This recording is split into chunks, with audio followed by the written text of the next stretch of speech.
चुकेगा माँ का दूध का कर्जा।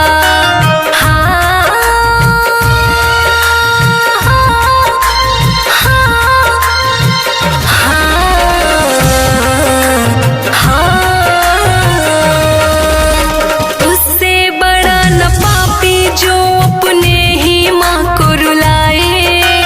जिसने जन्म दिया है उस देवी माँ को ठुकराए। नींद ना आती है तो लोरी सुना के कहती सो जा। नींद ना आती है तो लोरी सुना के कहती सो जा।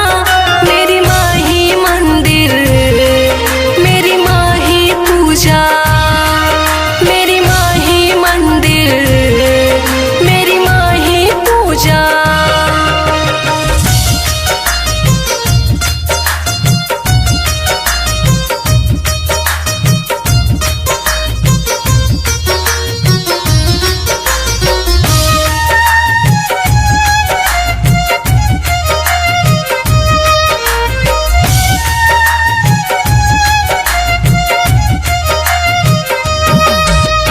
बुरा वक्त आता है तो अपने भी छोड़ दे साथ। कभी न माँ की हटती है बेटे के सर से हाथ।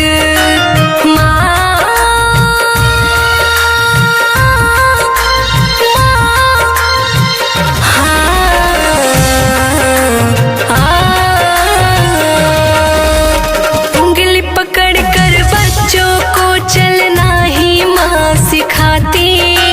खुद ही भूखी रह जाती बच्चों को माँ खिलाती।